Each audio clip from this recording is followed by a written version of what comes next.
The world you experience is not a fixed, objective canvas. It's a deeply personal rendering projected from within.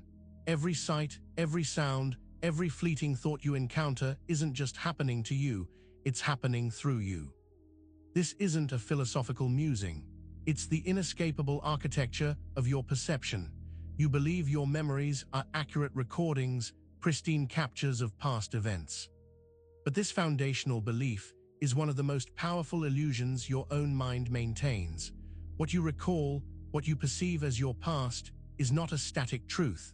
It is a dynamically re-edited film strip, a narrative constantly being rewritten by the current operating system of your belief.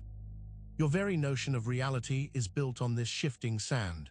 Every moment you think you remember, your mind isn't retrieving a file. It's actively reconstructing the scene, infusing it with current emotions and existing biases. This is why witnesses to the same event can describe vastly different experiences. Your past isn't real, it's remembered. And this act of remembering, this constant internal editing, is one of the key mechanisms holding your present reality in place. Your current self isn't just living in the present, it's constantly recreating the past to justify the present. But what if the you doing this remembering is stuck in an endless loop? And before we dive deeper, make sure you subscribe and turn on the notification bell. These revelations aren't random, and if this video found you, it was meant to. Now let's begin.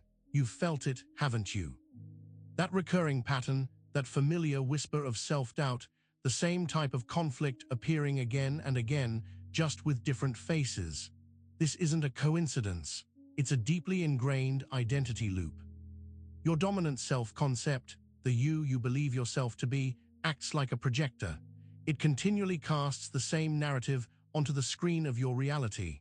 Every experience you observe, every outcome you manifest, serves to confirm the identity that is doing the observing. This self-reinforcing cycle ensures remarkable stability, but it's a terrifying one too. It means that the version of you experiencing reality is continually seeking and finding evidence for its own existence. If that version is limited, stuck, or fearful, your reality will reflect those limitations with unsettling precision. You're not just watching the loops, you are the loop, or rather, your observer is. It's hardwired to perpetuate its own existence. It will even subtly orchestrate events to ensure its own continued survival. Breakdowns, failures, unexpected obstacles, they often aren't random. They are the unconscious output of an identity desperately trying to prove its own flawed but familiar story. You are trapped in a self-fulfilling prophecy, sustained by your own unwavering gaze. This continuous self-validation extends even to the most basic function of your perception, twisting what you believe to be the unvarnished truth of your past. If the identity is a projector, memory is the highly curated film strip. It's not a factual archive, but a living, breathing narrative, constantly being edited and re-edited to support the current identity your observer upholds. Think of it, two people remember the same argument completely differently. One recalls their righteous indignation, the other, their partner's hurtful words. Whose memory is true, both and neither? Each is a carefully constructed story designed to maintain their own self-image and justify their current feelings. Your subconscious filters aggressively delete anything that doesn't fit the script. They amplify details that do. This isn't malicious, it's efficient. It ensures cognitive consistency, even if that consistency means overlooking glaring inconsistencies. The trauma you believe shaped you, the success that defined you, these events are not static historical facts. They are dynamic constructs, pulled from a myriad of possibilities and colored by your present state of mind. Each time you access a memory, you're not just recalling, you're recreating. This constant recreation means your past is never truly fixed. It is as fluid and malleable as your present identity. The implications of this are profound, touching the very core of how you interact with reality. Because if memory isn't stable, then the very act of observation itself becomes a powerful, unacknowledged force, dissolving the illusion of objectivity. You've heard the phrase, the observer effect, in quantum physics, often dismissed as abstract theory. But it's not a metaphor for personal growth. It's a fundamental, mechanical function of your reality at every scale. Your consciousness isn't merely witnessing reality, it's actively participating in its formation. Every moment you focus your attention, you're not just seeing something, you're collapsing probabilities. Before your observation, countless futures, countless possibilities exist in a state of superposition. With your attention, one becomes actualized, solid, real. The other possibilities, though equally valid moments before, cease to exist in that particular timeline. This isn't just about particle physics in a lab. It's about your bank account, your relationships, your health. The moment you decide to focus on lack, on illness, on conflict, you are unconsciously collapsing those realities into your present. You are literally making them real. Your observation, your unwavering attention to a particular outcome or problem acts as a gravitational force. It pulls that potential future into the present moment, solidifying it. This isn't magic. It's the raw, unadulterated power of your perception at work, whether you're aware of it or not. This ceaseless process of collapse is relentless, operating every second of your waking life. But beneath this active formation of reality lies an even more insidious mechanism, one that silently filters out anything that doesn't fit the predetermined script, maintaining the illusion of a singular, unchanging world. Deep within your brain lies a silent dormant, your reticular activation system, or RAS. Its primary job isn't to show you reality, but to delete most of it. There's simply too much information bombarding you at every second. The RAS acts as a filter, allowing only what it deems relevant to your conscious awareness. And what does it deem relevant? Whatever aligns with your current beliefs, your current identity, and your current focus. If you believe money is hard to earn, your RAS filters out opportunities, resources, or information that contradicts that belief.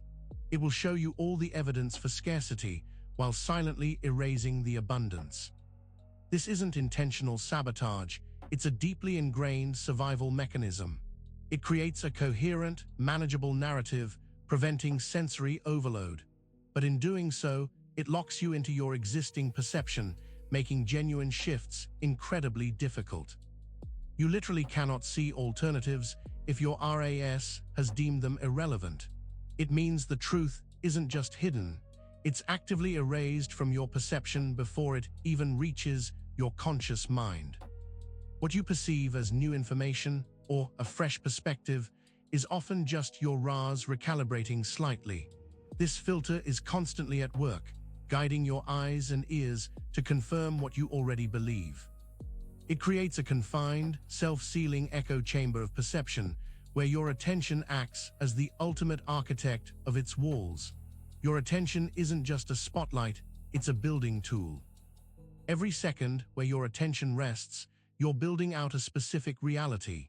If your attention is constantly drawn to what's missing, to past failures, to anxieties about the future, you are literally architecting those very experiences into your present.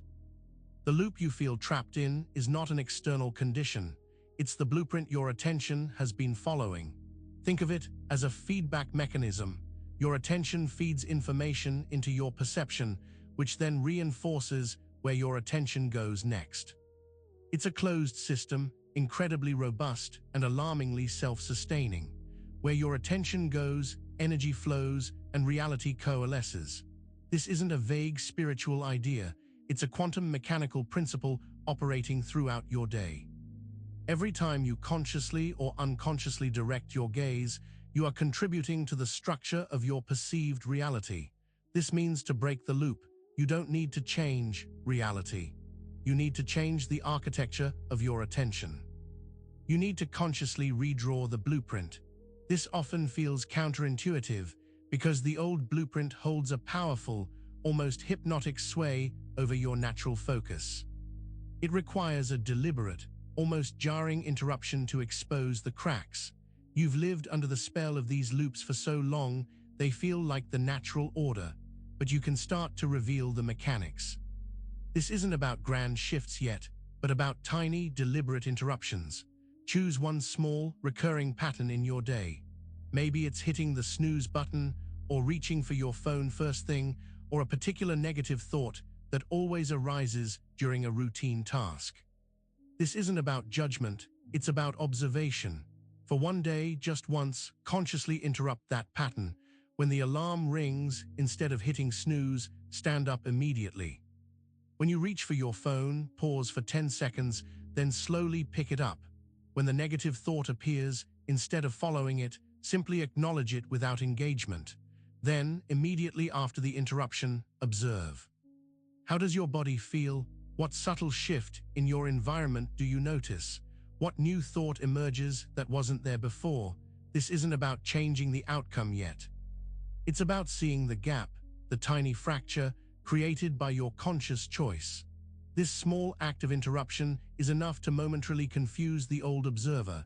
It's like a glitch in the matrix of your personal reality.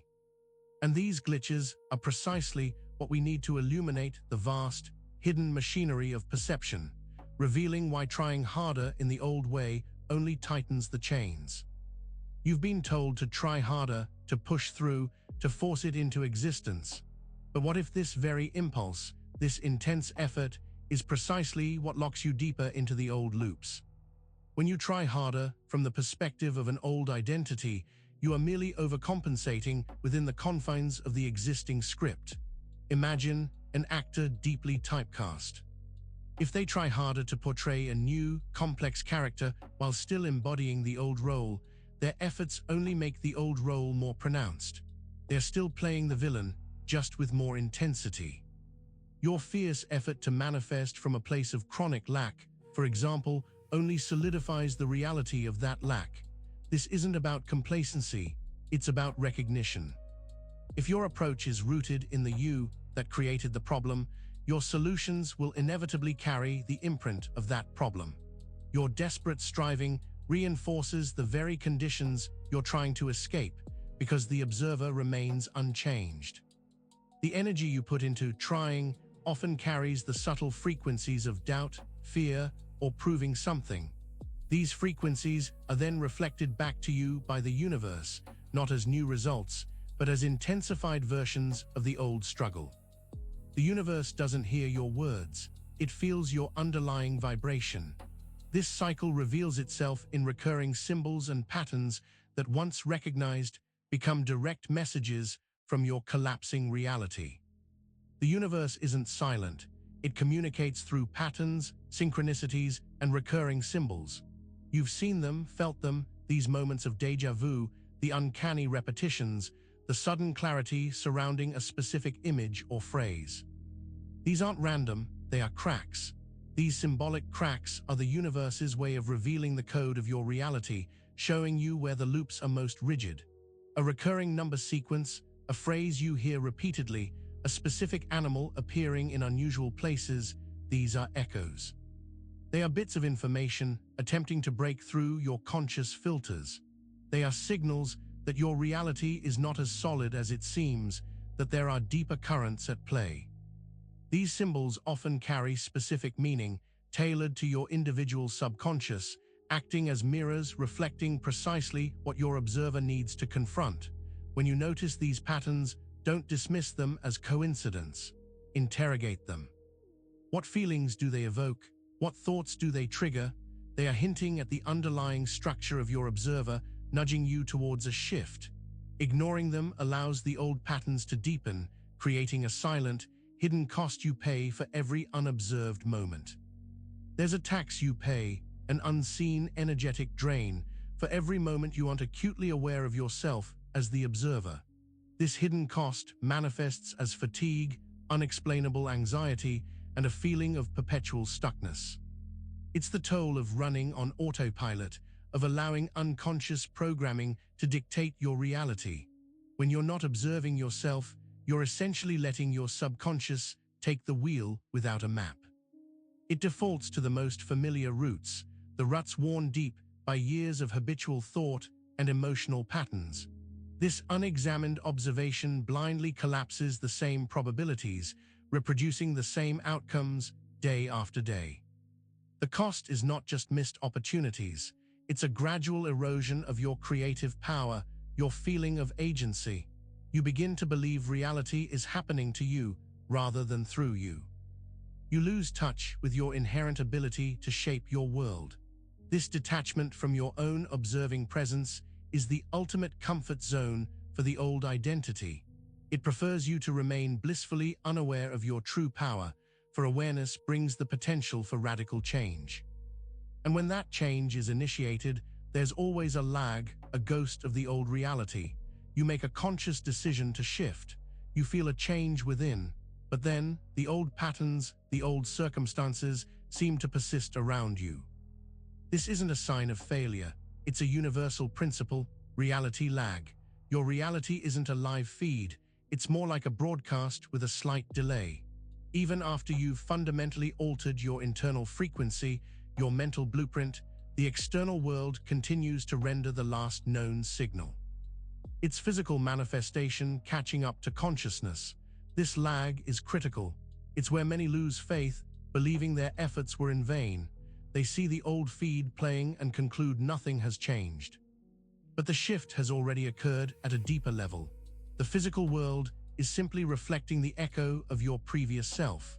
It's like pressing play on a new movie from the beginning, but the old soundtrack is still fading out for a few more seconds.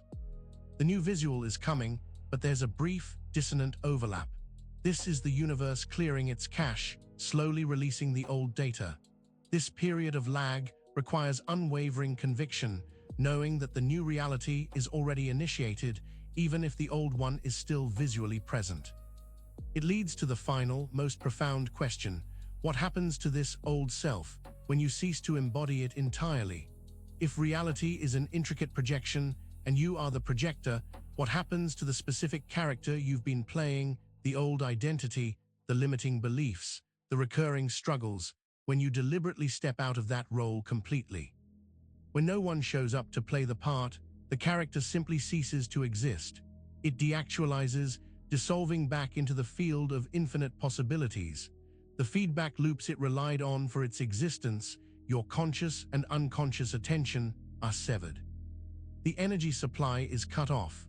This isn't annihilation, it's a return to potential. The old you wasn't inherently bad, it was just a specific configuration of energy and belief that served its purpose. When you stop feeding it with your identity, your focus, your emotional energy, it has nowhere to go but back to the unformed. This is the ultimate freedom, the knowledge that your past is only real as long as you continue to animate it with your present attention.